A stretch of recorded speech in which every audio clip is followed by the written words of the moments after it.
अस्सलामु अलैकुम वरहमतुल्लाहि वबरकातुहू। सामीन, आज की इस वीडियो में हम मिर्ज़ा साहिबां पंजाबी की चार क्लासिकी रोमानवी कहानियों में से एक कहानी है उसका ज़िक्र करेंगे।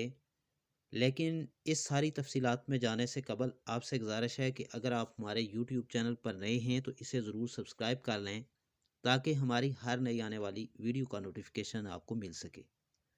सामीन, बाकी तीन कहानियाँ या इश्क व मोहब्बत की दास्तानें हीर रांझा, ससी पूनो और सोनी माईवाल हैं। मिर्ज़ा की तारीख पैदाइश 28 मार्च 1586 बताई जाती है और साहिबा इससे एक साल छोटी थी। मिर्ज़ा दाना आबाद का खल था जो अपने नानके खेवे में पला बड़ा था। मिर्ज़ा और साहिबा जो बहम रिश्तेदार थे और बचपन से इकट्ठे खेलते रहे थे, ना जाने कब कैसे वो एक दूसरे के प्यार में खो गए। लेकिन जब इस खूबसूरती को ज़बरदस्ती ताहिर ख़ान के ब्याह जाने लगा तो साहिबा ने अपनी मोहब्बत मिर्ज़ा को कामो इब्राहिम की ज़बानी पैगाम भेजा, तुम्हें आकर साहिबा के हाथ हिना से रंगने चाहिए। वक्त आ गया कि अपनी इज्जत नफ्स बचाने के लिए, अपने वादों की पासदारी के लिए और सच की जीत के लिए जान की बाजी लगा दो। मिर्ज़ा जो एक गर्म खून नौजवान था, अपनी घोड़ी जिसका नाम नैली था उसकी पीठ पर बैठा के साहिबा को ले जाता है। लेकिन रास्ते में जब वो एक दरख्त के छांव में आराम कर रहे होते हैं तो पीछा करने वाले पहुंच जाते हैं। सामीन, साहिबा ज़ाहरी तौर पर खूबसूरत होने के साथ साथ मन की भी खूबसूरत थी, जो कि अपनी वजह से कोई खून नहीं बहाना चाहती थी। वो हिना के बजाय अपने हाथों को खून से नहीं रंगना चाहती थी और मरने वाला भी इसका अपना ही होता, यानी मारने वाला भी कोई उसका अपना ही होता। क्योंकि एक तरफ उसकी मोहब्बत मिर्ज़ा था तो दूसरी तरफ उसका भाई।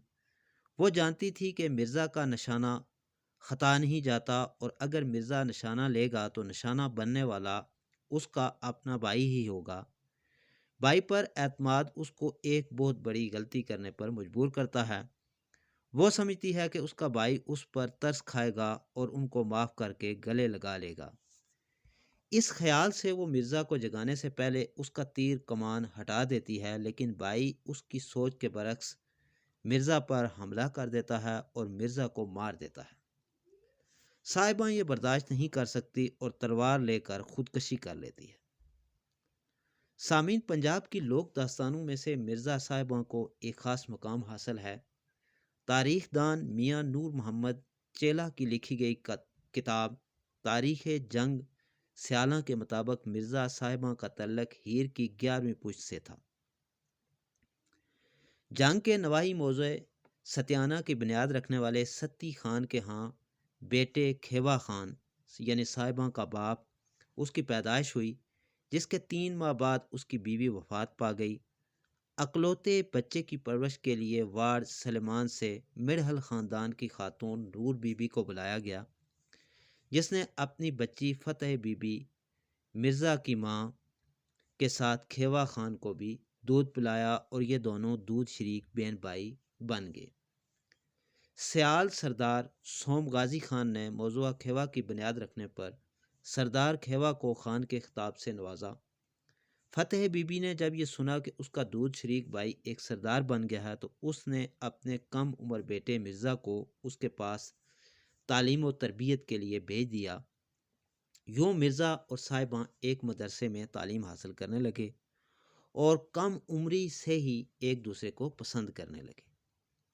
तारीख दान एक वाक़या पर मुतफिक हैं कि एक बार मुअल्लिम ने मिर्ज़ा को अपनी चमक से मारा तो साहिबा ने अपनी हथेली बंद कर ली और जब उसने हथेली खोली तो उस पर चमक के निशान थे। ये बात जंगल में आग की तरह फैली और मिर्ज़ा को वापस उसकी माँ के पास भेज दिया गया। लेकिन तब तक इश्क दिलों में घर कर चुका था। पढ़ाई के साथ साथ मिर्ज़ा एक बेहतरीन तीर अंदाज और घुड़सवार बन चुका था। साहिबा के एक मुलाजिम के ज़रिए मिर्ज़ा का इससे राब्ता था जिसका नाम तारीख में करमू मिलता है। مرزا کے چلے جانے کے کچھ ہی عرصے بعد کھیوا خان نے صاحبہ کا رشتہ چدر خاندان میں طے کر دیا، جبکہ مرزا کا رشتہ اس کی ماں نے شاہی خاندان میں طے کر دیا۔ شادی کی تیاریاں شروع ہوئیں تو صاحبہ نے کرمو کو مرزا تک اس کی شادی کی اطلاع پہنچانے کے لیے بھیجا۔ جب کرمو نے اطلاع مرزا کو پہنچائی تو مرزا ترکش اور تیر کمان سے لیس ہو کر اپنی بکی نامی گھوڑی پر سوار ہوا اور صاحبہ کو لینے نکل کھڑا ہوا۔ تاریخ دان لکھتے ہیں کہ جب مرزا گھر سے نکلا تب اس کی بہن کی شادی ہو رہی تھی، اسی وجہ سے ماں اور بہن نے روکنے کی کوشش کی، لیکن عشق تھا کہ ہر رشتہ بلا گیا۔ مرزا سیدھا صاحبہ کے علاقے پہنچا اور شادی والے گھر سے صاحبہ کو لے کر نکل گیا۔ اس وقت گھوڑی کے قدموں کی ٹاپ نے ڈھولکی کی تھاپ کو نیچا دکھا دیا اور یوں وہ سفر شروع ہوا جس کی منزل مرزا کی موت ٹھہری۔ تاریخ دان لکھتے ہیں کہ چونکہ جاٹ بہنوں کے معاملے میں کافی محتاط ہوتے ہیں، اس لیے مرزا نے بہن کی ڈولی اٹھ جانے کے بعد رات کی تاریکی میں گھر جانے کا فیصلہ کیا اور راستے میں ایک درخت کے نیچے تھکان اتارنے کے لیے سو گیا۔ صاحبہ نے مرزا کے تیر توڑ دیے کیونکہ یہ جانتی تھی کہ وہ ایک قابل تیر انداز ہے اور یہ ہرگز نہیں چاہتی تھی کہ مرزا کے نشانے پر اس کے بھائی ہوں۔ صاحبہ کا خیال تھا کہ وہ اپنے بھائیوں کو منا لے گی، لیکن اس کے بھائیوں نے اس کی ایک نہ سنی اور مرزا کو مار دیا۔ مرزا صاحبہ کے بھائیوں سے نہیں بلکہ اس کی بے وفائی سے ہی مر گیا، اور یہ بھی روایت کی جاتی ہے کہ مرزا کے مرنے کے وقت بھی اس کی زبان پر صاحبہ کا نام تھا۔ اس حوالے سے بہت سی متضاد روایات ملتی ہیں۔ کچھ کے مطابق صاحبہ مرزا کو بچاتے ہوئے جان کی بازی ہار گئی، اور کچھ کے مطابق اس کے بھائی اسے محل واپس لے گئے اور وہاں پر اسے مار دیا۔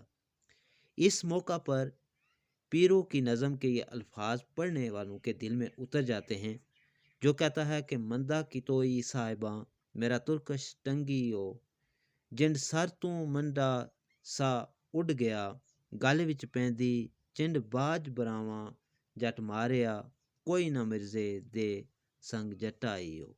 یعنی جس کا ترجمہ یہ ہے کہ اے صاحبہ، یہ تو نے اچھا نہیں کیا کہ میرا ترکش درخت پر لٹکا دیا۔ مرزا کے سر سے پگڑی اتر گئی اور چہرے پر دھول پڑ گئی، جاٹ کو بغیر بھائیوں کے مارا اور مرزا بالکل اکیلا تھا۔ پنجابی ادب کی چاروں کلاسیکی رومانوی کہانیاں محبت کرنے والوں کی موت پر ہی ختم ہوتی ہیں، لیکن پنجابی اس اختتام کو محبت کرنے والوں کی فتح قرار دیتے ہیں۔ لا تعداد لوگ گیت ان کرداروں پر لکھے گئے ہیں جن کو بڑی محبت اور عقیدت سے گایا اور سنا جاتا ہے، کیونکہ محبت مر نہیں سکتی اور محبت کرنے والوں کے دنیا ترک کرنے سے ان کی محبت امر ہو گئی ہے جو ہمیشہ زندہ رہے گی۔ اسی قسم کے خیالات کا اظہار وارث شاہ کے کلام ہیر میں بھی ملتا ہے، جو ہیر کی محبت کو اسی انداز سے دیکھتے ہیں جیسے خدا سے حقیقی محبت۔ جب آپ محبت کے مضمون کو شروع کرتے ہیں تو پہلے خدا سے مدد مانگتے ہیں۔ یہی ریت ہے پنجاب کی اور پنجابیوں کی، جہاں مرنے والوں کی محبت کو زندہ سمجھا جاتا ہے اور اس کو حقیقی محبت کی روح گردانا جاتا ہے۔